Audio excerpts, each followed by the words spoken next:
No. Sorry, gentlemen. So let's do 6 o'clock. Yeah.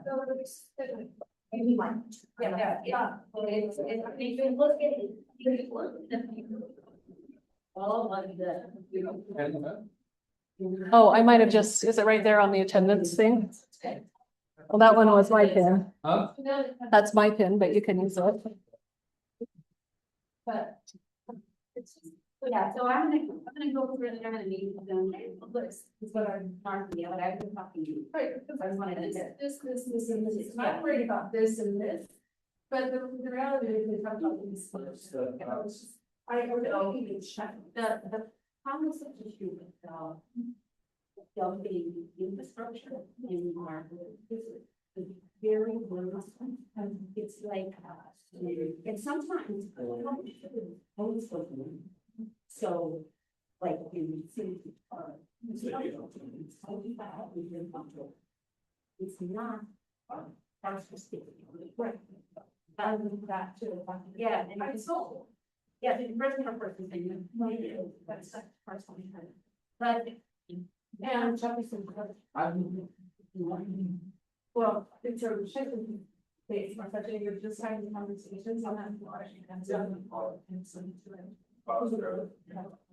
Yeah. So anyway, that's the day. Right. Third and later. For a meeting. And then I forget, when people talk online, does it come out of a speaker in here? Yeah. Okay, cool. Yeah, so I'll control. Oh, it probably would make sense for me to connect this online, Oh wait, no, since I'm controlling the health. no, I can do it because I'll have, Oh, I can have okay. my microphone on, you can have your Okay. microphone on. Oh, there's not a power strip, that's why that's not working. Now, just this whole thing, plan. About wanting to maybe avoid that. Right, that's what I'm trying to say. Right, so when you're saying that wasn't something that Liberty, like I'm very different information, that this was the boldest decision of the intermediary is to see. You don't want them to be better. So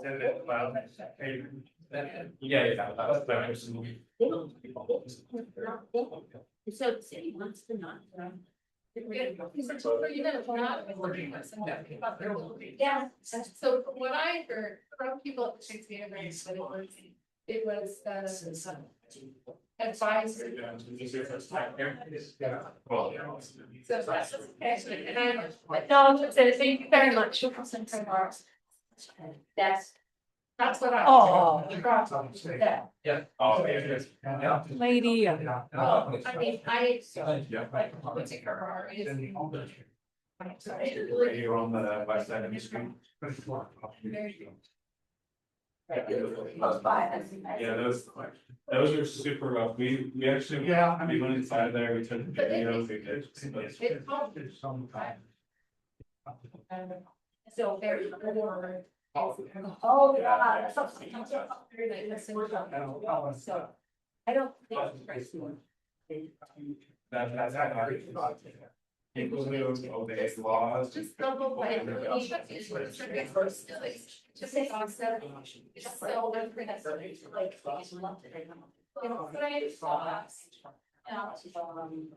We should just double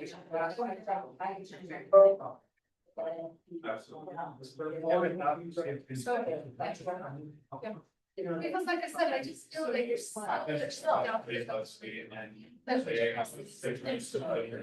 That's for that. So that's what I. Bring to, that's how you're applying for those federal taxes. Well, that's good to know. That's for our product. Slightly understand money. So you're not open to across the street. And historically, they haven't been. No, it's not. It is done. So we'll give that, it's. Not the low income. Yes, but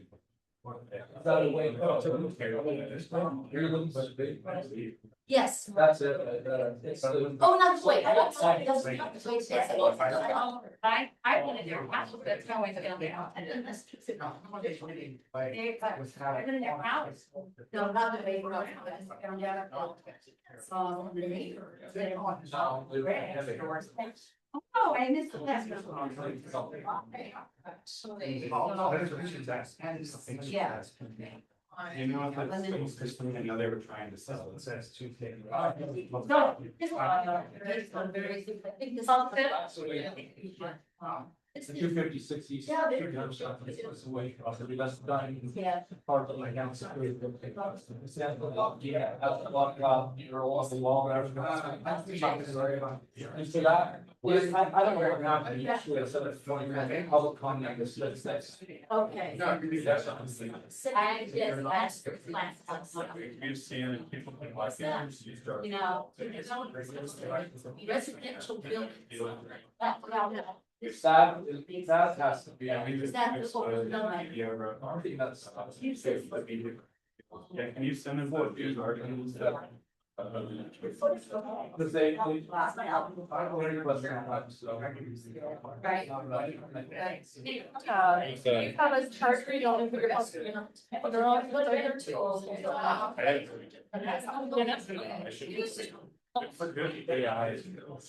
I know. So with some players.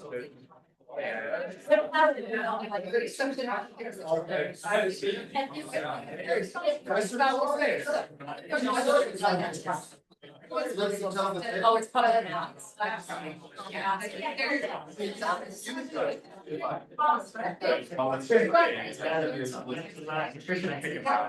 What do you know about that? It's, I mean, it's just dull. I don't know if there's any- Keep asking about that. Yeah, it's just dull. But even like, all apartments are dull, they just. Where's the local? They just run quiet about, let's say, right now, so. If your sound's going worse than. Turned off. We don't have anyone understanding. Microphone is picking me up right now. It's good. But we don't have anyone looking on to us. Here's the things about Awesome. But your sound is. Do you want me to use it? Mine's. It's over. Everything's on. Yeah. That's what's- Yeah, it's right there. Okay.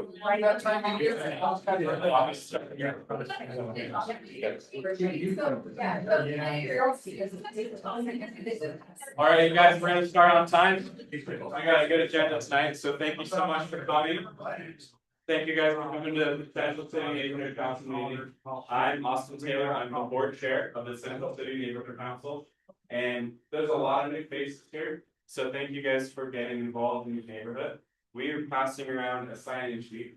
If this is your first time and you're not on our newsletter list, please put your email address on there so we can get you updated, let you know what's happening in our neighborhood.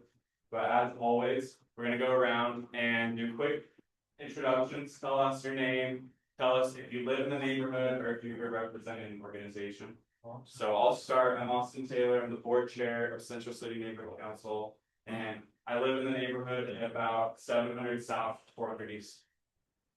I'm Jenny Starley. I'm the Central City Vice Chair and I live in the neighborhood on Roberta Street and about 7th South. I'm Travis Starley, Land Use Committee, and live with Jen. Tim Cosgrove, Mayor's Office, City Liaison and District 4. Karen Major, I'm a resident over in the Metro condominiums. Just skip to Grant. Oh, no, my name's Grant Miller, I'm your state representative.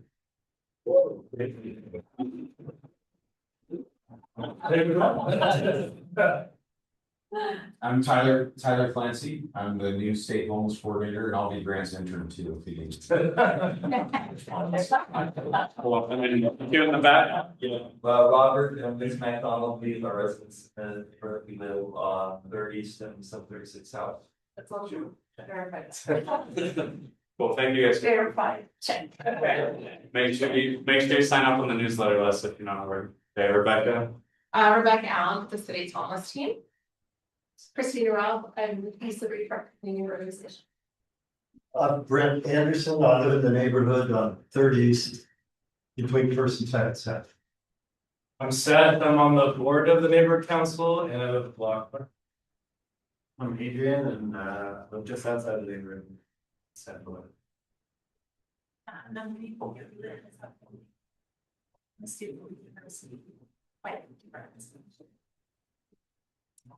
You guys. I'm not familiar with this, my husband, the secret. They're my neighbors, also, you know. Yes. Yeah, seven, we're here in the corner. That's fair. Oh, I know Tina. Oh, yeah, yeah. Okay, Sean. Introduce. Your turn. Sean McMillan, Executive Director for Stubs. Harold Woodruff, running the visitor step house. Thank you. I'm Jamie Blackburn. I don't actually think I live in here, but I live.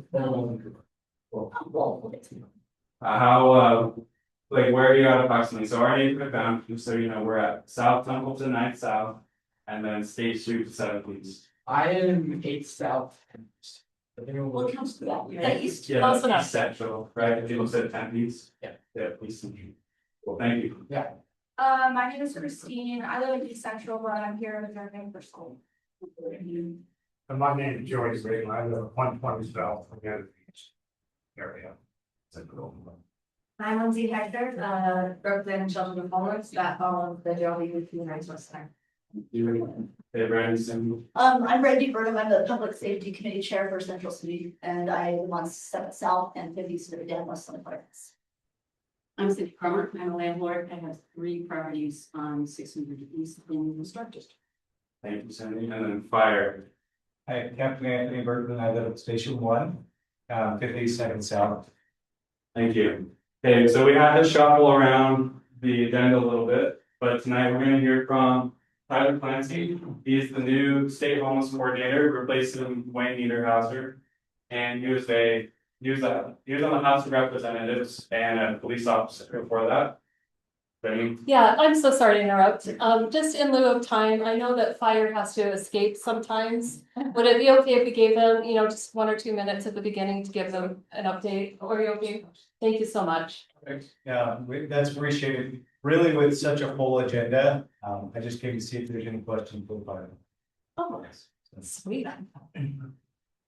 Well, are there any questions for the fire department? How are things go? I'd like to know how things are going at Topper and Richmond as far as any responses that you may have seen. Not necessarily fire, but EMS. I see evidence of fires being made there, but not actively running in on them as they occur, but. Yeah, it's looking cleaner and cleaner for us on our response side, so I only get a view of a third of the time, it's our shifts. But it looks like it's cleaning up, running less calls, we still see the overdoses. Still see the occasional act of violence, but I have seen a reduction in the last 7 months, so it's improving. Great. Is there anything that we as residents can do to better support our fire and EMS? So the thing I would ask, a couple of things. One is it is springtime, we've had unseasonable weather. Watch for kids, they're more active. And adults on scooters and bicycles are also more active with these young pictures. So just be observant when you're out and about, especially if you're driving in the community. Many people enter our sidewalks at a high rate speed as they go out of something garages and often encounter pedestrians. The other thing I ask is just keep your eyes open. There's some of our buildings that are unoccupied, either under construction, they've had fire damage, they're under renovation or remodels. We do have some of our homeless population are unhoused that are sneaking into those buildings, as well as juveniles that just are trying to be adventurous. So if you see that, call it in. We can't be everywhere, our law enforcement can't be everywhere. So if you see that type of activity, I saw one yesterday, like in the morning. People were in the 4th story open without the windows, and I'm unoccupied building. So they get in there, they light fires, they goof off, whatever. You can have injuries, and we can have massive fire damage. So that's all we ask for the operation. So thank you, Larry. Thank you. Thank you so much. And then I see Ava walked in, she's our district court representative. Is it okay, so would you be able to do your presentation at this time, or do you need to go earlier? I have a 7 o'clock, so I can do that, but I will have to zoom out here. Okay, why don't we get, what time do you have to leave at? It's gonna be a minute drive. 7, okay. Tyler, is it okay if we let her go? Of course. Okay. Absolutely. Quick updates from Ava, and then we'll turn it over to Tyler. It's not a good first day on the job, Tyler. Well, I just wanna take the time to thank our fire department who's here presented, thank our police officers, but thank both of us, thank Representative Miller, thank you for being here and for representing this community, and thank you to your now former representative and current director of public services.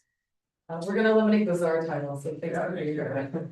Well, and all of the community, I'll present from here, but thank you all for taking the time to be here today. The biggest things that I wanted to talk about is there's been a lot of national news.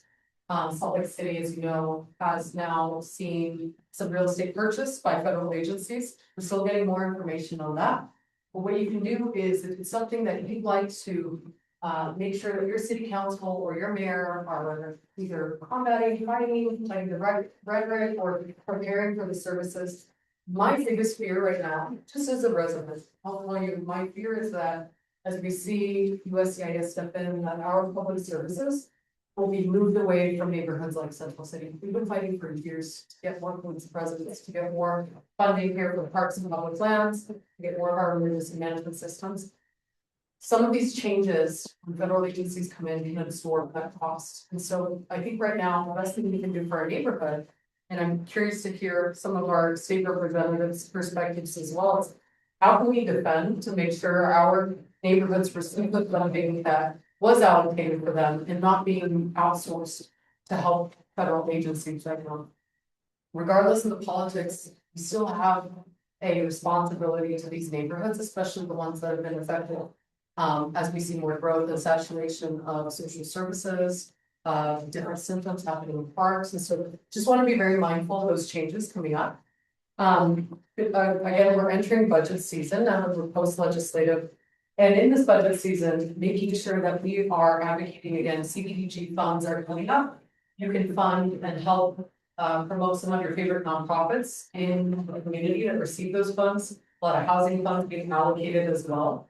And then most importantly, CIP, those capital improvement project funding sources that are going into our neighborhoods. They're going to be highly competitive. They already doubled in applications from last year, and the year prior they had doubled already. So we're seeing a 200% increase just in the term that I've been in office. So Central City has been really great and active at promoting CIP and CDBG funds. So please, we are now in the process where we're going to have public hearings for those, and you can take advantage, learn more about it, and come advocate at a city council or write in your comment. And I'll open it up to questions, but just wanted to remind everyone that we do have a new transportation director. And with that, last year we got funding for a, forget the title, it's like a scooter specialist. But that person got hired, and that is the person that is going to make sure that scooters comply in Salt Lake City. So this community drove that change. Really grateful that we got the funding through, and hopefully we'll see the end of this scooter apocalypse that we've been seeing for many years since 2018. But any questions? You know, we're here to listen to our director of public services, so I want to give it over to him. Eva, we really appreciate everything you do for our community. Thank you. Thanks, Eva.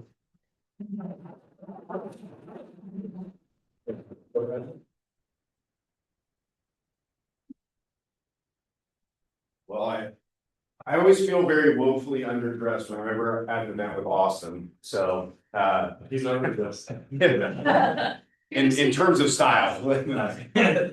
Well, it's so great to be with you this evening. I've had the opportunity to work with some of your great leaders in the Central City neighborhood, both informally, formally, both. And just a really big fan of your neighborhood and what you represent for the state of Utah.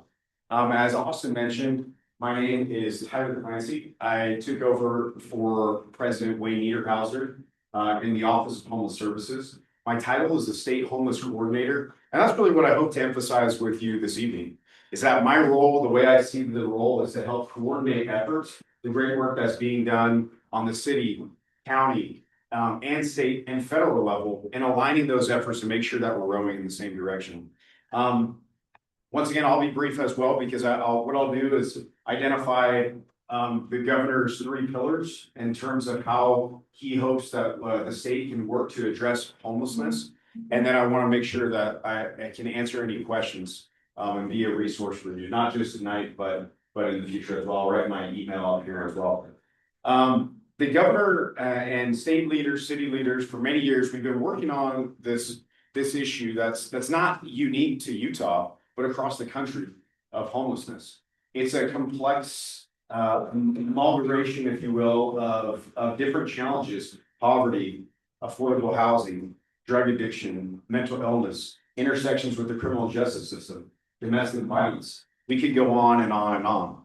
And the simple idea that our state leaders have identified is that because there's so many entries into homelessness, that there's naturally going to be a number of exits, a number of solutions that we need to bring to the table to make sure that we have a pathway for everyone. So Governor Cox has identified 3 pillars that he hopes will drive the discussion about homeless policy in the state of Utah. The first is high utilizers in the criminal justice system. And what this means is a high utilizer in the criminal justice system. Salt Lake City has done tremendous work on gathering data about this unique challenge. So just to put it in perspective for you, there were about 1,400 people in the city of Salt Lake who were arrested more than 4 times in 2025. And that's only counting Salt Lake City data. So this could be, if I was on this list, if you will, that doesn't mean that if I could possibly be getting arrested in West Jordan, South Salt Lake, Midvale, etc. And so what we see there is recognizing that these are individuals in deep distress. These are individuals that are in crisis. And so they're cycling through the system, not only through the criminal justice system, but also our non-law enforcement emergency response, also in our emergency rooms, and also in our homeless services system.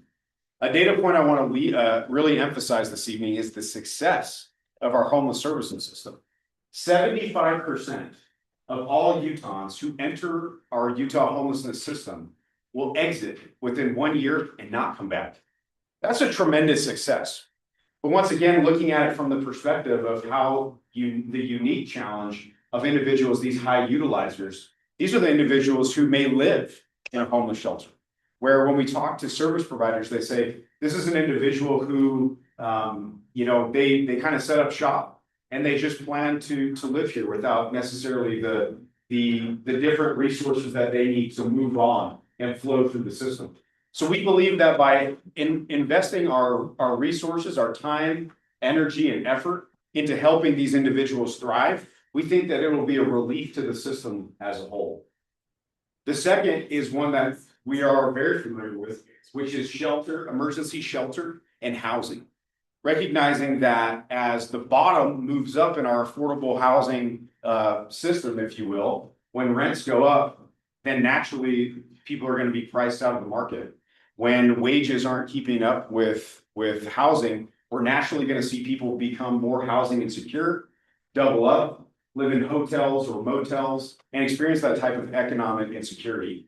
And so a key pillar of our strategy is enhancing affordable housing and making sure our shelters have the resources they need to serve their clients. The final one you'll hear from Sean McMillan and his amazing team at First Step House is mental and behavioral health.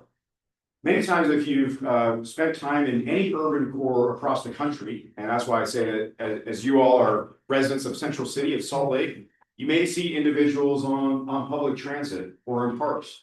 Individuals that may be screaming to themselves, they may be yelling or punching a wall, experiencing in public a mental health crisis. One more data point I want to give to you that I think underscores why we need to emphasize on this challenge. Right now, there's over 1,000 individuals in the state of Utah, largely in the Salt Lake Valley, who are under a civil commitment. And what this means is that a judge has gone through the legal process and they have adjudicated this individual as needing intensive mental health treatment. So once again, going back to that number, there's over 1,000 individuals in the state of Utah who are under a civil commitment, but don't have any place to go. And many times they are civilly committed, but they're homeless. And so when people talk about civil commitment, really what that means is it's stats. It doesn't mean that they're inside. It doesn't mean that they're necessarily receiving the treatment. And so building the type of infrastructure to help people heal.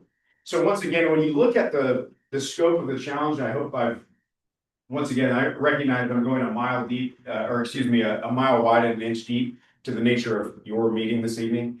But recognizing that if you take that individual who has a need for severe mental health treatment, whether that's inpatient or outpatient, a shelter bed, while certainly is needed, is not going to be necessarily that pathway out to self-sufficiency and long-term stability.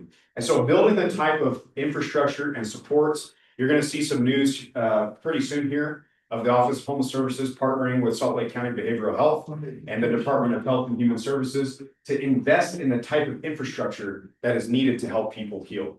So that's just a little bit of a vision about our office and what we're seeking to do, aligning efforts, not just in the Salt Lake Valley, but rural Utah, northern Utah, southern Utah, and ensuring that wherever homelessness starts, we also want to make sure that we have the infrastructure to help it end right there, so that if people don't come necessarily just to Salt Lake City, because you are the city leading out more than any other city in terms of resources, services, and serving our most vulnerable.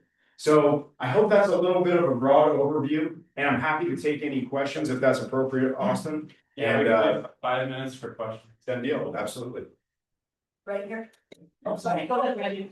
A question I got from someone else that I kind of thought of, but it kind of popped out of my mind was, where can we see this high utilizer list unless there's some sort of BS like privacy agreement where we can't see it, or is it available to us online or?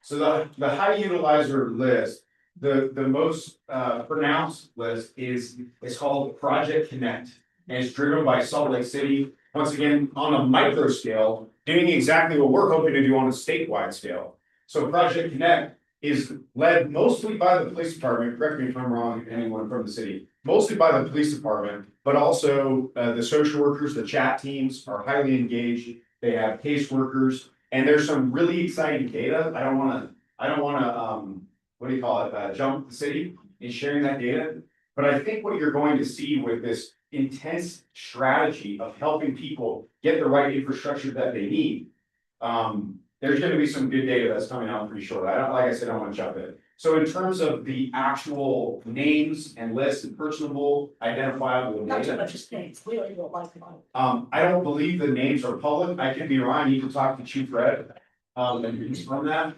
But it's more of an internal list in terms of the targeted services that are being utilized towards those individuals. I don't know that for certain, but that's my impression. But I can absolutely check on that for you. I'm just curious about some of the details, because I don't want to invade people's privacy, but I also want it to be clear enough where we kind of have an idea, because I'm watching some of them right now that are probably on the list, dealing drugs and stuff in Tapper. I'm going to try to be sneaky about it, so. Well, one thing too, I want to highlight, Brandy's work and what you mentioned too, Austin, as well, and what you said as well, Captain. It was Jane Jacobs, I believe. She wrote a book called The Death and Life of the American City. And one thing that I really want to emphasize, whether you're hearing, next week from the police department, chat teams, the fire department, the Office of Homeless Services, whoever might be in the system, recognize that you as community members are the #1 best asset in terms of public safety and the social fabric that binds you together. Really what happens is, and what Jane Jacobs calls it, is eyes on the street. It's basically, everyone looking after one another, right? It's when your neighbor, your neighbor's out of town, and you see something that doesn't sit right, make a call the neighbor. Hey, is anyone supposed to be at your house, right? What Brandy does is very intentional about the park, right? And she speaks out when she sees something that's not right. The only way that things are going to change is that if on the community level, we're able to do that and lead out on those because you are the expert of your community. You might have a police officer or community police detective that helps you solve those problems. But at the end of the day, you know your community better than anyone else. And so by being there, engaged and assertive, you can really strengthen those bonds. And I think that's what Central City does quite well. Like how each other's numbers. Let's move on to the next question. We're gonna do 2 more questions and then we gotta go to the next topic. Okay, sorry. Jenny had her. Yeah. Tyler, congratulations. Very happy for you. That's really great. And I'm also a Provo, a past Provo city employee. I worked there for 19 years, so, you know. Okay, so, my question is that as you're coordinating statewide homelessness efforts, what will you be doing, as far as ensuring that no neighborhood or city is overly burdened with services? Absolutely. You know, I'm gonna say something, I might go out and let my state and city leaders here, you know, they're gonna hold me to it. We really need to keep, when we make promises, we keep promises. Okay, and I think, you know, you look at take the ballpark neighborhood, for example. I had a conversation with someone from the ballpark neighborhood a couple weeks ago. And this is where, and I take this responsibility as a state. When they said the conditional use permit for the shelter that was gonna be there allowed for X amount of residents. And the next year it went up to here, and the next year it went up to here. All of you, I imagine, in the workplace have experienced a similar dynamic where if you're a really good employee, your boss is going to continue to lean on you for more and more projects, more and more responsibility, and you probably won't get a pay increase necessarily. And so I think, unfortunately, that's where Salt Lake City has felt the brunt of the burden of being, you know, an extremely compassionate city. And you can break that down even by neighborhood. Your neighborhoods that are welcoming to infrastructure, resources, and services are actually, in turn, we come around and we maybe overburden those cities. And so you'll see some news coming out pretty soon here.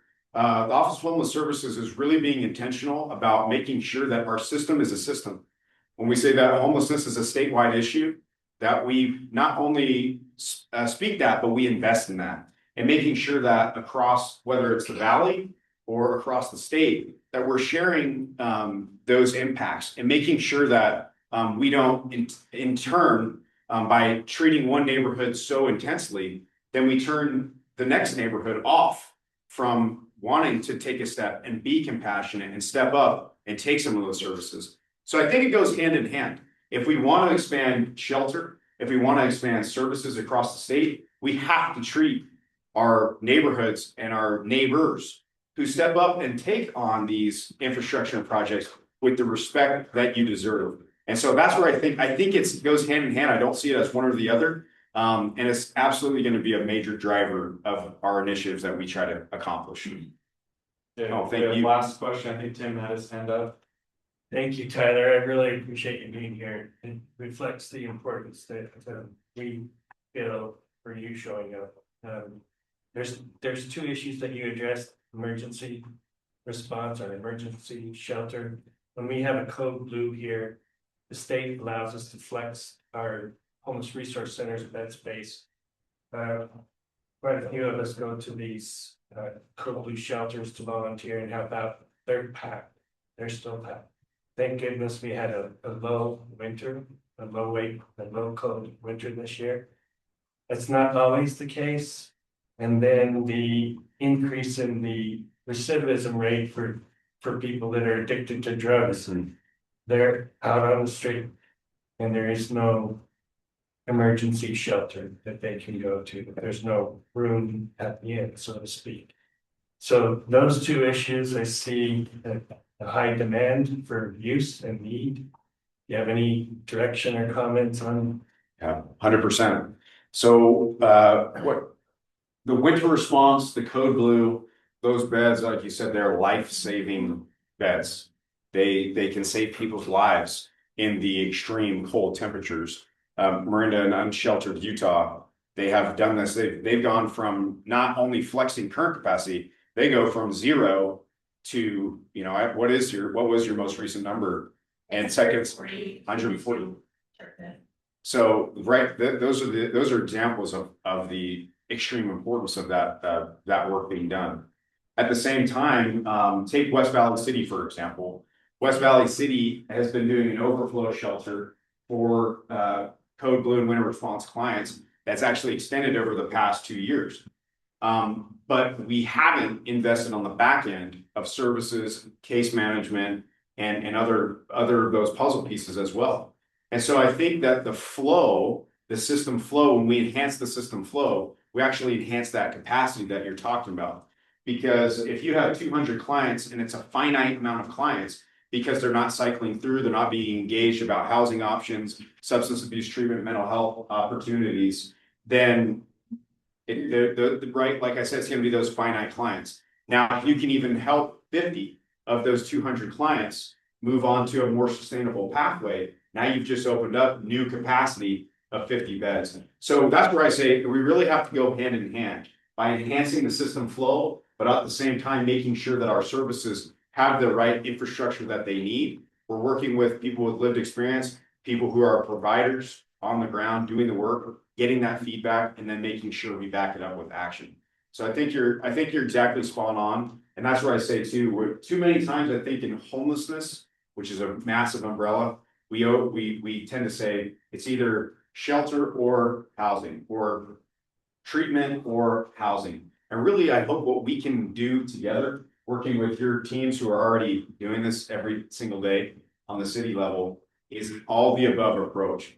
That if you, right, I'll kind of finish where I started by saying, with the unique individuals that are experiencing homelessness and their unique challenges and opportunities and strengths, there's naturally going to be that same amount of exits and pathways. And so making sure that we take that all the above approach and not just picking one or the other, if you will.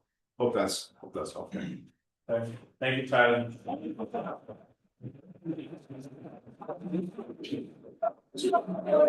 Yeah, we was high utilized within the criminal justice system, mental behavioral health, and emergency shelter and housing. I'll write my email right here if anyone wants to connect further. There's one thing real quick, we called blue.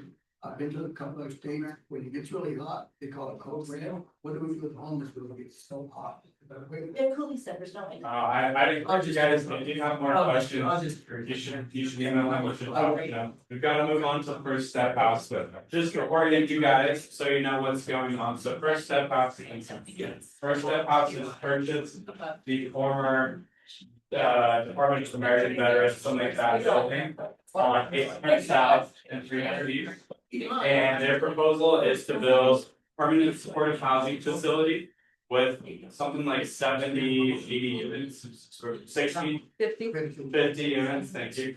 50 units. So you guys know where Topper Park is, River Rock Apartments. It's in this area. So they're gonna come up to us and they are gonna talk about their project.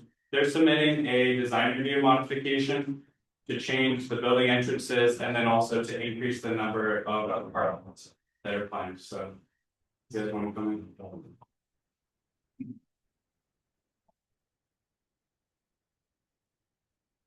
Hi, everyone. So I'm Sean McMillan, Executive Director for Step House. I know some of you, congratulations, Tyler, Representative Tyson. Video. I'll see him again. We don't have a big presentation for you. We have a few updates. We're happy to provide those, and then also answer any questions. The building that we want to build is 50 units of permanent supportive housing. Permanent supportive housing is a type of housing for individuals with complex conditions. We, as a behavioral health service provider, have particular expertise, as the license says, in serving individuals who have mental health needs. Many of them do have what are called co-occurring substance use disorder. A lot of that is resolved with the stabilized mental health condition because of what they're dealing with self-medicating. No.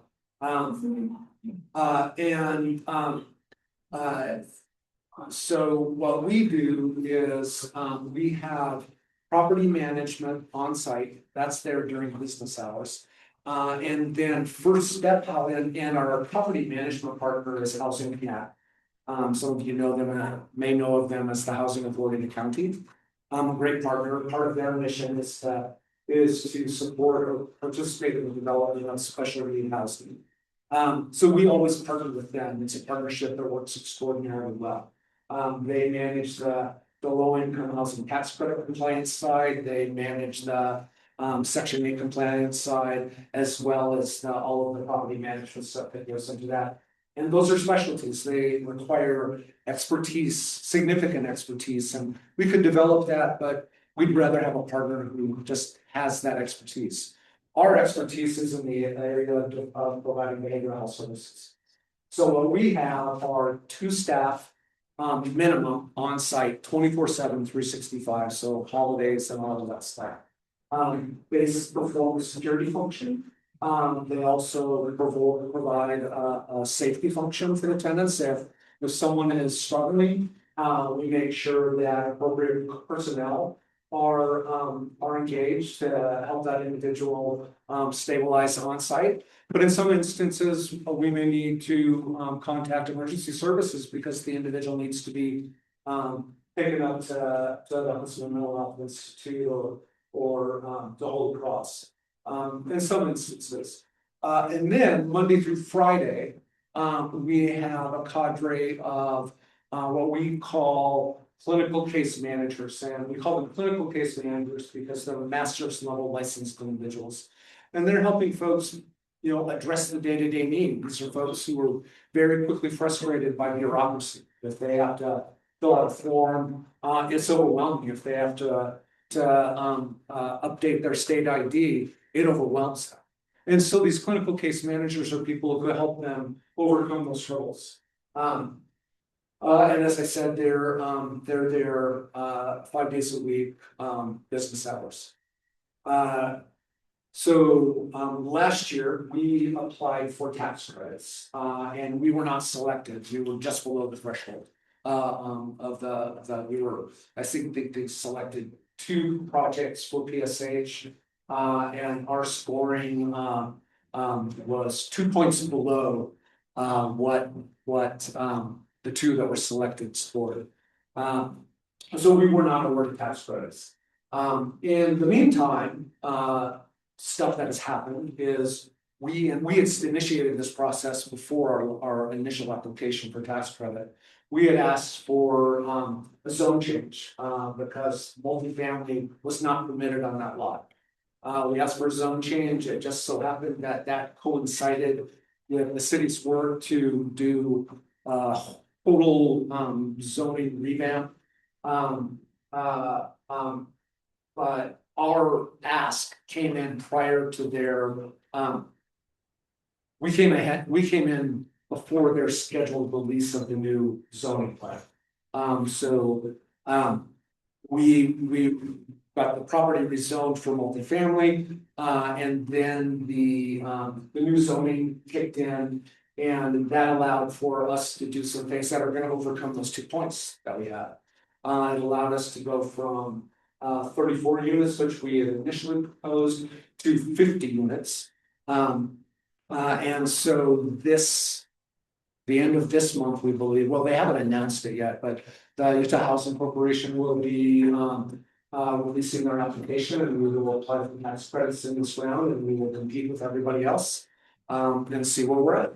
And if we're awarded tax credits, we'll take the next steps to initiate the process with the city for permitting, and Harold will complete the designs for the building. The other thing that's going on right now is we very much want for the primary entrance to be on the east side of the building. There are aesthetics reasons for that. We think that the primary entrance to the building on the long side of the building is aesthetically more pleasing. We want the building to have a neighborhood feel, and I think that Third West location has that more of that neighborhood feel than the 8th South. But there are also safety and security concerns that we have. We want to control ingress and egress for everyone, that comes into that building. So, the people who live in the buildings that we live in, they hold a lease. They have all the rights and privileges of any other leaseholder, in this city. When it comes to, the rights and responsibilities. They can have overnight guests, they can go on vacation, they can do all of those many things. Just like all of us. But some of the folks that we serve, they got a lot of survivability. You know, because they got housed, and the person that they had been on the street with for the last 10 years, didn't get housed. And on a crappy night, their friend will call them. We'll say, hey, I did in a room with the shelter, can I come and stay with you tonight? And, that may be an individual with a warrant. And so when that individual gets to our door, we'll buzz the tenant and let the tenant know that so-and-so is here. And, that tenant has to come down. Or they can say, I don't want to talk to him. But if they say, yeah, this is so-and-so, he's gonna stay at my place tonight, we ask for ID. And they say, well, why do you need my ID? Because we want to do a background check. No, and a lot of people decide not to stay the night. No. So security is extraordinarily important to us. And having that central control point allows us to control who's in the building at all times. If one of the guests is in the hall alone, that's a lease violation for one of the tenants. You've got to be accompanied at all times. So, I hope to see my point about safety and security and that control access. We could put it up on the 8th South Side. I just think it's ugly, to tell you the truth. In comparison to what we think we could do on that east side. Harold, which one add? Yeah, let me just, you've covered about everything. Let me just add one thing. When we went through the zone change, it was obvious that the neighbors and communities concerned about safety, both inside the building and outside the building, and are you monitoring for people? First step actually went through a development agreement with the city and filed in the county regarding security. There will be fencing, cameras both inside and out, monitoring of everybody that's coming and going. The parking lot and the other areas on the site will be have cameras, so somebody can see what's happening all the time. We've gone through the process of DRT and the affordable housing review, and we're to this design review stage. And we've made many changes to the project since the first of the year, the last month for sure. And we came to this requirement of 8 side to get down an entrance. We've been working with the planning department. We've asked to not have to do that just for the security. The building is, of course, the entrances tend to be much nicer on buildings to say to live in. We're actively taking those same elements and adding the 8 South, canopy, recesses, window treatments to make it as nice as if there was an entrance there. But we hopefully just won't have one for security reasons. We actually saw this as a kind of a conflict with the agreement that we made during the zone change. I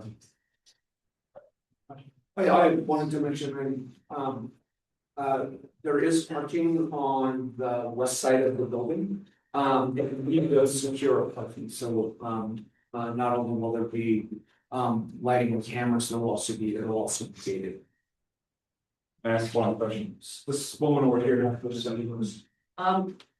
So when the MU zones came through, my understanding was that the length allowed was a problem. I'm assuming that's resolved, or your grandfather then by applying before the zoning change. So how's that, the whole thing of the length of the east facade been resolved? Well, we had, since we didn't get the project underway. Before the zone change was Yeah. finalized the end of last. Yeah. We have the. zoning. And basically, we redesigned the whole building several times. It deals with so many detailed things, amount of glass, amount of Yeah. masonry. It actually slid our building out closer to the sidewalk. The list goes on and on, but yes, So you resolved length for the, pardon me. you've resolved the issue of the length of the building. I believe to this point, it's been an ongoing process with the city and their departments. We've made many changes. I believe that other than this one, is we are in compliance with the new zoning. Yes. Okay, so first thing's just a comment to everybody, so they already got their rezone, which means legally they are allowed to build this thing. So as long as they can get the money to do it, it's going to happen. My question for you guys is, you already operate the neighborhood, you know the neighborhood pretty well. You are aware that there's all sorts of crime and drug use, and it's a very low income area. There's a lot of they're just in the streets, there's a lot of bad behavior and bad influences that your tenants are gonna have to deal with. Can you tell us about, and do you have concerns about being in this neighborhood, placing your people who are trying to recover in a neighborhood like this? A lot of triggers. Yeah, there are also a lot of people in the neighborhood around recovery. No, I know that, and I can speak to that as a person in long-term recovery. There are also a lot of supports in this neighborhood. There are a lot of agents, a lot of NMC agents, not far away. So yes, and that's just true in the world. For an individual who is struggling with substance use disorder, there are triggers everywhere. They're just not, you know. And that's what that supportive services staff on site is there to address. Because not only do we have the clinical case managers, we also have peer support specialists who are on site. Who are taking people to support groups in the community, but also taking them to activities in the community. You know, art shows, stuff down here at the library. They really like going down to Winco to go shopping, even though Smith's is across the street. I guess they just like Winco. So that's my response to that is an individual who has had a problem with the substance use disorders, never been really for your triggers. That's it. The getting relief from those triggers is what the recovery process is what the engagement with the supportive services staff and the engagement with broader community is about. That's my response to it. It's satisfying, but it's honest. Yeah. They're good responses and they're honest. Thank you. I just have two logistical questions. So, originally, your year of, the people you were bringing in were disabled vets. Is that still? That's, I have the original, intention of this house or the building would be to house disabled vets who are also coming out of homelessness. Is that correct? No. No, okay. No, we do house disabled veterans in all of our housing facilities. So the VA program has what's called the HUD-VASH program, and there are certain affordable housing projects that accept HUD-VASH vouchers, but permanent supportive housing that we develop has what's called project-based vouchers. And that's where a section 8 voucher is attached to the building, not to the individual. HUD Vash has a policy locally, they will not, or they're very reluctant to project-based vouchers. So what we do is we partner with Housing Connect and then also with the Housing Authority of the city. To project base a certain number of their Section 8 vouchers. What we've communicated to the VA, because we have always served the VA in this community, as long as I've been with First Step House. There's been a really strong alliance there. What we committed to the VA is that we would serve veterans, that we would prioritize veterans who are interested in living in recovery-oriented permanent supportive housing. Actually, to their surprise, there are a significant number of veterans who are interested in living in a recovery-oriented environment in the community, rather than somewhere else. There's a lot of HUD Vash that goes to scattered site housing. Okay, good. And I know that we're over time, but one logistical question. So I would imagine if you're increasing the number of people that will be there, 50 units versus the original 32, that the building will be spread out because it can't be higher. Is that correct? Oh, the only reason we're able to add the units is because the zoning incentive allows it, because the affordable housing zoning incentive allows us to go one floor higher. So you will be increasing your height? Yeah. Well, no, the height limit was 45 feet floor and it's 45 feet. So it'll stay at 45 feet? It'll stay at 45 feet. The mass of the building, yes, did get somewhat bigger. We made the apartments a little bit smaller and we got rid of some of the other spaces that we realized we didn't need in an effort to keep the size of the building down. And also so we can afford it. Okay. And what about, so if you're increasing the mass, that will reduce parking, I would imagine. Is that correct? We will have them actually more than the required number. Okay. So we'll have 14 parking spots. 14 for 50 plus employees. Yeah, and that's because, well, that's what's permitted, but that's also under, we have a lot of experience in the housing and the need for vehicle parking for tenants, and it's 0.25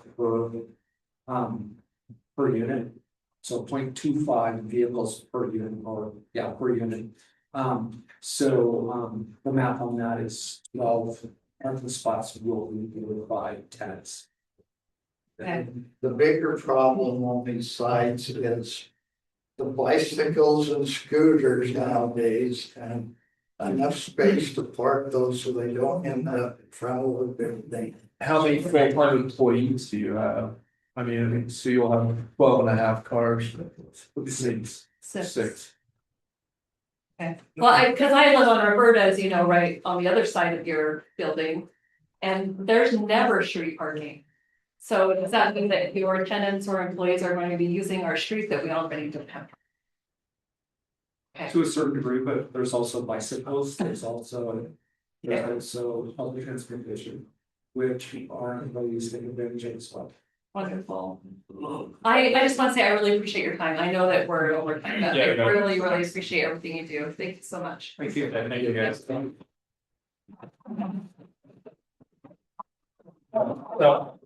next up, we're gonna do some quick committee updates from neighborhood council committees. And then it seems like we have some last minute people that want to present also. So if we have time, we'll squeeze you guys in person. So land use committee, Travis, I think, did you want to update us about the hotel rezone, the weight lot rezone? Yeah, so they're taking public comment. City council is next Tuesday for the upzone request by the Wade family for the property at 300 South and 256 East. So I know some of the people in our neighborhood are strongly opposed to that. So if you are as well, or if you're for the development of the upzone, I suggest that you attend the meeting on Tuesday to provide comment. That's it. The other thing, the city is asking for input on changing the definition of family within a household. So right now, there's a maximum of 3 unrelated individuals that can live together in a housing unit. And then the city wants to eliminate that and then just allow whoever, as many people as want to live together in an apartment. I know particularly around universities, people get really nervous about that with just a lot of college students living together in a unit and just parties or large number of cars that can come with that. So that's something the land use committee is going to look at and decide. If you have opinions, please direct your opinions to Travis on that. Yeah, so that's a 45-day, notice, comments are due on that on, by May 15th. Okay, thanks.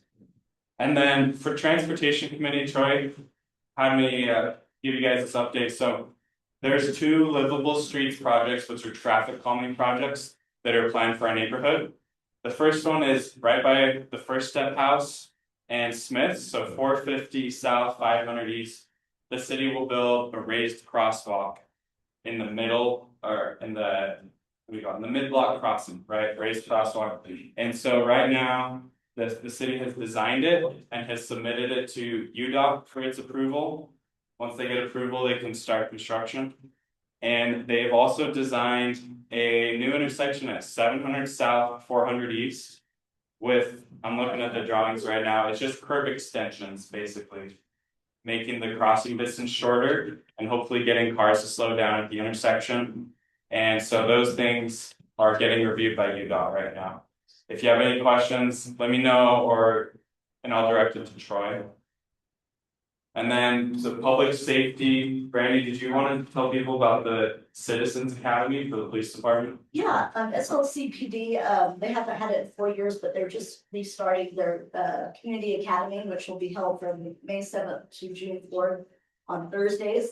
I'm bad at military time, but between 1,700 and 1,000 hours, what time is that again? Yeah. Okay, I'm so bad, I can never remember military time.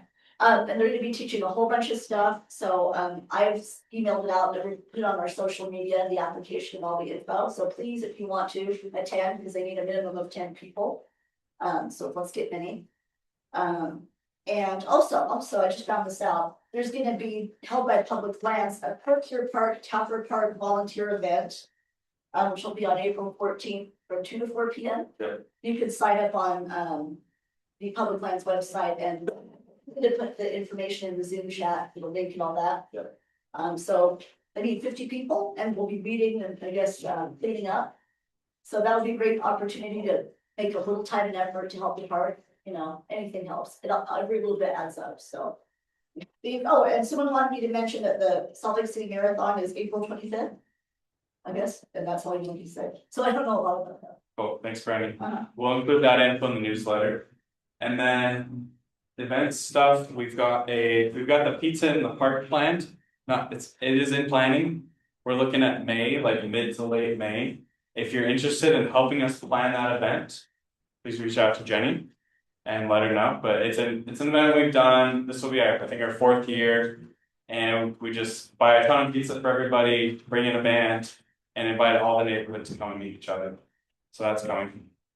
So that's it for committee updates, and let's do city updates. And we also have Grant Miller here, so I think it'd be good to include you in the. I'll be back next time, so don't focus on Tim, and I'll just tease. Next time I'll give a legislative update, so we have pins and needles until then.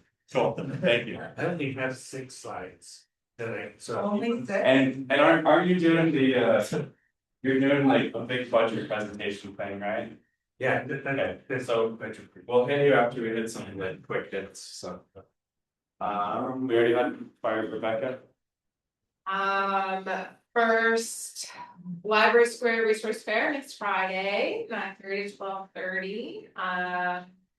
And we're opening Community Corner again, so it'll be May through November. So, yeah, volunteer if you want to contribute anything. Park@slc.gov. Cool, thank you. And then, so, Brandy, you sent me a text saying, Mr. Silva, what's your first name? So. I didn't like Silva, okay, saying that you wanted to tell us about a project that you're working on? Yeah. It's okay, is it okay, we can give him 5 minutes and then turn the rest of the time over to Tim when I load this up? And or Grant, right? Tim. Well, Grant's got next month, he's. Yeah, I'm on the agenda, actually, I'm just here to hang out. Yeah, so if you'd like to come up and, tell people about what you're working on. Yeah. We'll do like 5 minutes and then turn it to Tim. Thank you for coming. Of course. Thank you. Yeah, I'm from the islands of Tonga. And I came here in 70 to Utah. And I bought my house in the corner, 7,500 East in 72.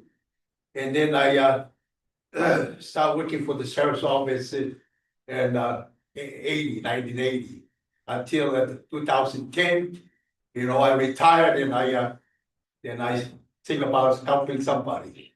So that's what I'm doing right now. I have food distributed in my home in that corner, and I have 800 to 1,000 people. Me and my partner right here, we distribute all over the downtown Salt Lake and all the way to the south. We cover a lot of places. And we're helping a lot of people. We're looking for some help, a place that we can, that we can build, or maybe we can have, to fund us some, place that I can grow bigger. I've got you. So you're looking for a warehouse, like a small. Yeah. Place that's So my house is too small. Yeah, we try to, we see all the food around there. I would smell it. Yeah, I know, it's a lot. And I'd love to clean it up too. So I want my partner here that, we do the same thing. Yeah. He gave me all of the equipment, like the big truck to. And they've been doing this for years to help people, many, many years. People rely on it and. Right, thank you. And he's got a good agenda. Really wants to start his for North Tongan War. It's a way too long, by the way, but it's Feed the Sheep is gonna be his organization, and if we wanna get this going, we'd like some input, some help. We do have a 401c3 nonprofit already set up. But where he's at is in a public domain, and it's a help risk to not only the homeless individual, because he puts food out, and we're looking for somewhere we can keep the food cold, keep it fresh, and keep it healthy. Because he picks up the food if we have buttons on. If you can't get rid of it, you put it out in the homeless, we'll take it anyway. Somebody's gonna get really sick. So I've been doing this for many, many years, and I'm working like I represent Synergy in Action, and also plus the mission, a whole bunch of other people. We're pretty much cover the whole state, so I can look forward.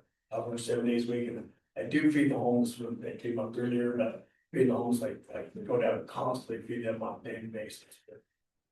It's right now we're concentrating on trying to get some help, some input on anybody that can help him get this launched and get going, and some ideas for fundraising and get it going, to start small and go from there. If we've all been there long enough, we can help. Right now, I'm feeding pretty much myself 10,000 people at least, if not more. And he's, he's probably taking care of, 3,000 to 4,000 people. No disrespect to my best friend, you've got to keep this food safe. And in the environment he's in, you're looking at rats, they're looking at bugs, and it's not that. It's not. And plus, you're living in a housing, what, you can't deliver, you can't have a food situation in that kind of area to bring in the wrong people, like somebody was saying, bring in bad environments, bad stuff. No matter where you go, you're gonna be in bad people, but just almost the best thing you got. Where do you guys get it from? I get it from I personally help myself, I think I all Costco's, I think of Smith's. I think we're big on another Costco now, Salt Lake City, Michigan. Listen, company. Just whoever's got excess food that they have to hand out. And so I've got a box truck, I donate one to him, I've got 3 box trucks. I cover from the Point Mountain clear to the Idaho State border. And the other one's covered from the Point Mountain that way, which he said in action, which he's got a card. Well, my question is, like, you know, food banks do this too, and they have big refrigerated warehouses. Are they not picking up from these grocery Well, stores? we are, and that's our big service, we pick it up now. You got food bank, they are awesome, and when you pick stuff from the, thing about us, when we pick up the food, when I pick it up, I pick up the day I pick it up, within 2 hours, it's gone, delivered and gone. Now, that's what he's running to, he don't have the means and opportunity when he picks up stuff, he bought it, and I don't give it to him. He don't have the resources to store it, where I take it to churches, like in facilities, as soon as they drop it off, upstairs, there's a schedule for it. Pantries, you know, daily pantries, monthly pantries, as soon as they drop it off, they send up and food up. And that's what he's looking to do, is to find a place to where, if he fills his box truck, or I feel like bring it to him, and say, twice a month, just set it up and it's ready to go and drop it off. But what he's looking for is somewhere to start a warehouse, get refrigerators and freezers.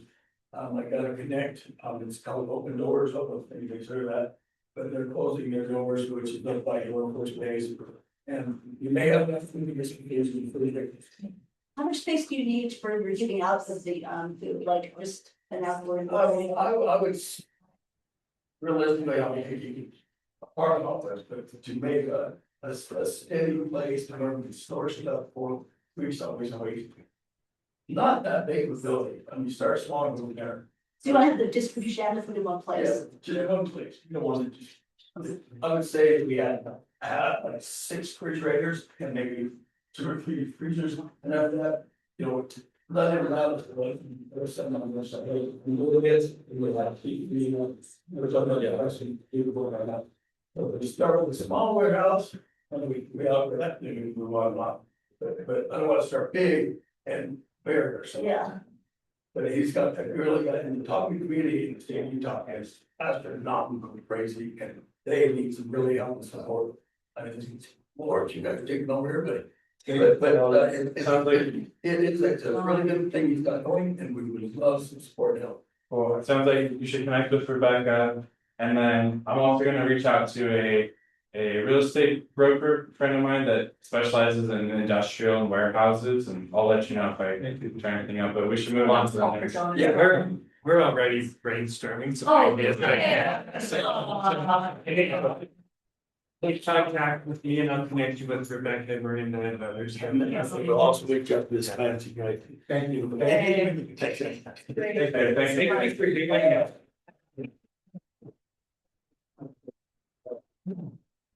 Okay, we'll turn it over to Tim. I've got your slides, so. Well,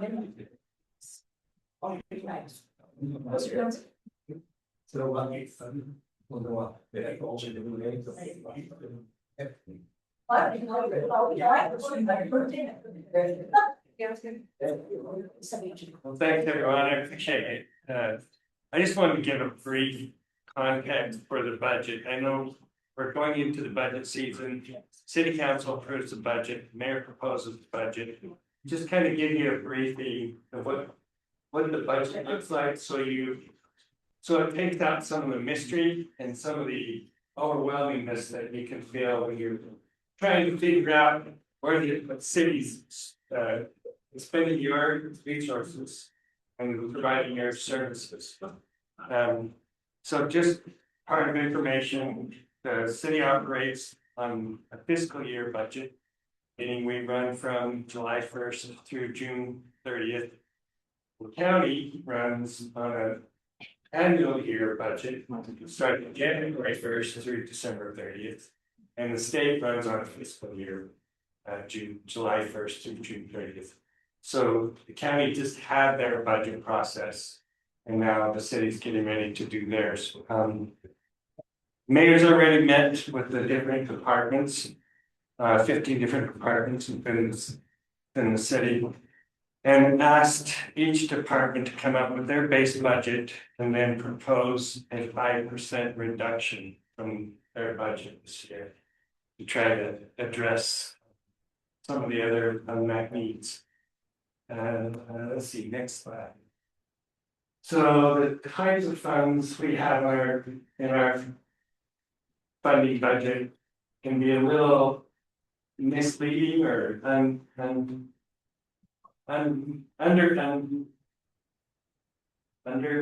understood. I understand, I understand. So the citywide budget's $1.913 billion. So $1,913,000,000. That's what the enterprise funds for both public utilities and airport. Those are funds that can't be used for anything else. So those are service funds that are used just for the airport and just for public utilities, waters, waste, lighting. Those are fees that you pay that can only be used in those services. What we use the rest of the funds for is all the other operations, primarily employee salaries and the services that you receive is out of the general fund. So when you talk about the overall budget and you hear, oh, we have $1,913,000,000. We're really working with the general fund of 512. Just to kind of put it in some context. So yeah, so if I take the two enterprise funds, that's $1 billion, $1,043,000,000. That kind of pares it down in context for what we really have. And next slide. General fund revenue sources. So to break that general fund revenue down, 39% of that comes from sales tax, which is not really stable because sales tax you can't really count on like you can on property tax. 29% comes from property tax. Intergovernmental revenues 21% and 11% from permits and fees. It gives us that 512 million. It fluctuates in the economy because of spending habits. You know, when there's a downturn in the economy, we don't have that sales tax revenue to shore us up. And then property tax, and also sales tax is set by the state legislature, state statute. So we're limited on what we can propose as a sales tax increase. Does anybody know what the sales tax, the combined sales tax rate is in Salt Lake City? Horrible. 8.25. I go to Winco. What percent is it? 8.45. 8.45. And for you that extra time. But that's also a little bit misleading because we don't actually get the total 8.45 cents of every dollar. If you switch to the next slide. So sales tax distribution, if you city spends $11.75 of income, that generates $1 of sales tax. So it doesn't go to the city, it just goes to the city. 56 of that dollar goes to the state, 11 cents to the city. 6 of that cents goes to funding our future. And then 6 cents goes to the capital city revitalization project downtown. UTA gets 9 cents, the county gets 3 cents. County transportation gets 8 cents, and the ZAP tax, the county gets 1 cent. So let's see, yes, capital city revitalization project, which is the SMT project. Yep, that's what sends me to Winco. And now the next slide. So how the general fund adds up. We spend primarily 40% on emergency services. So that's the largest part of our budget. 26% goes to the police department, 11% to fire, and then 2% for our emergency services.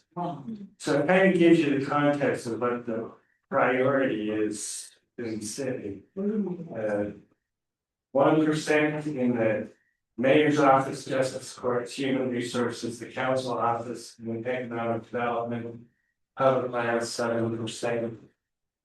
Community and neighborhoods 8%, so that's your transportation, your housing stability, your planning department and The building sustainability inspectors. building inspectors, civil enforcement. Any questions on any of that? Tim, sorry, how much did you say the general fund is? 500. It was the 500,000 one. Yeah, Okay. 570,000, 570 million. Yeah. Oh, 570, yeah, okay. Not thousand. So while we're trying to weight those budget challenges, there's a lot of things that we're looking at addressing, the inland port. The state prison, it's just west of us. And we have a warehouse that's coming to Salt Lake. And those are the stressors on a limited budget that contribute to the increased demand and the increased expectations of serving those services. So we have to look at where those pressures are pushing us out and demanding the increase for those expenses.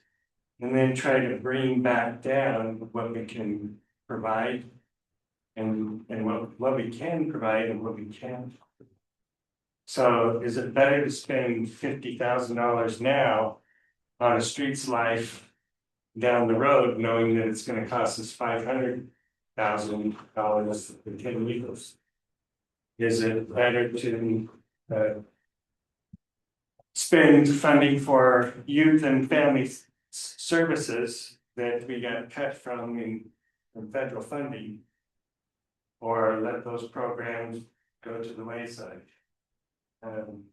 Should we keep police department salaries comparable, or competitive, thank you, or do we let them go to other cities?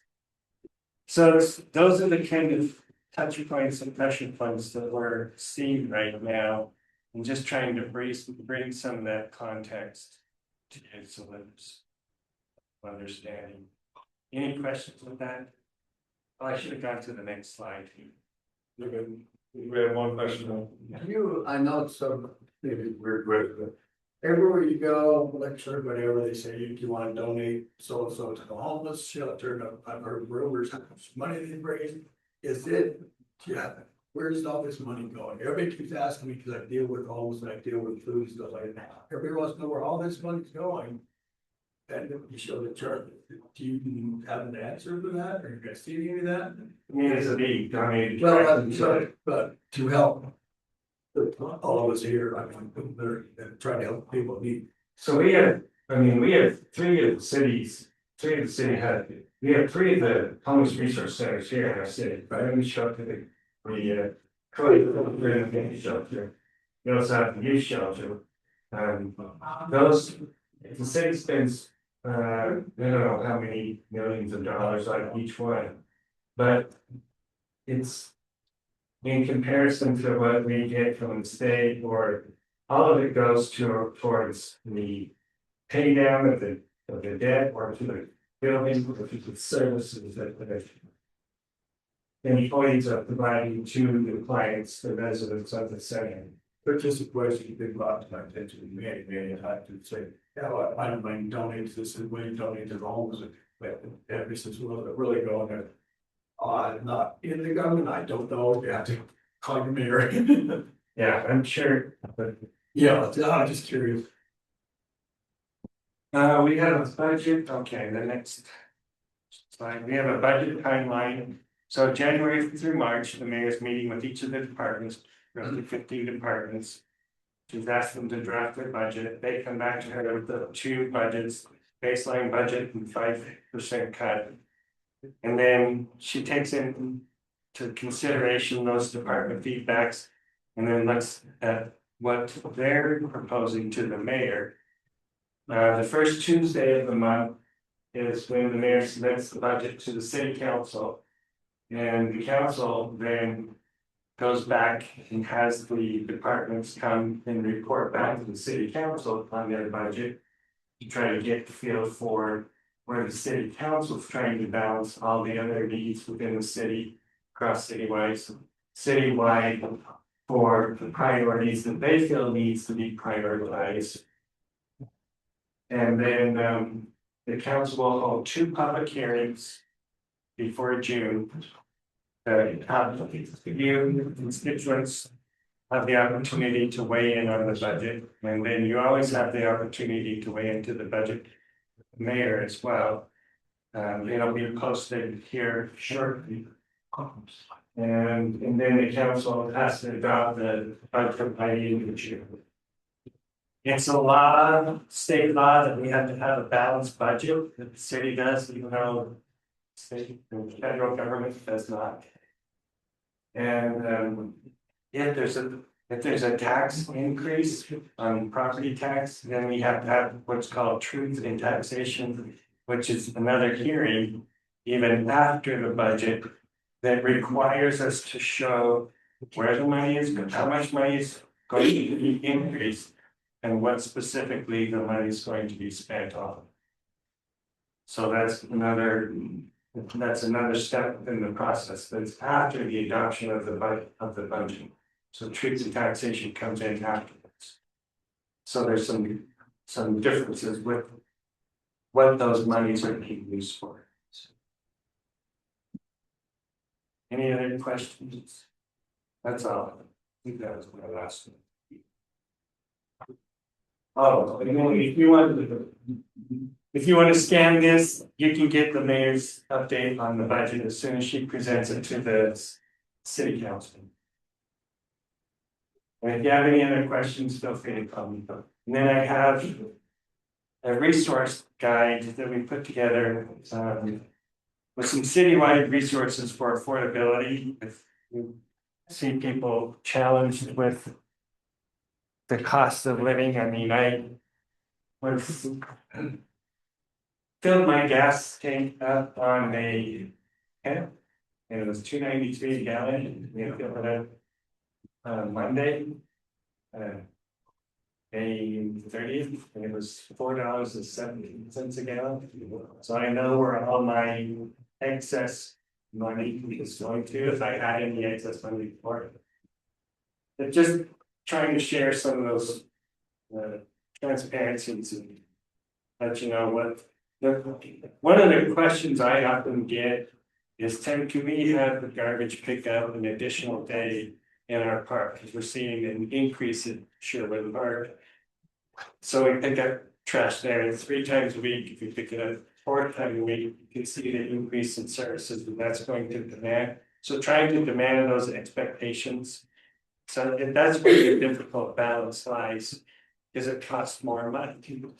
So trying to understand those expectations when people want things on 9th South, 9th East, and have garbage picked up there without a special area assessment. Where's the money going to come from? You know, I was working back with the previous administration in 2016. We had just come out of the downturn in the economy from 2008, and deferred maintenance from the public services was $513 million, if you can imagine our deferred maintenance budget just to providing services. And we made a big difference since then.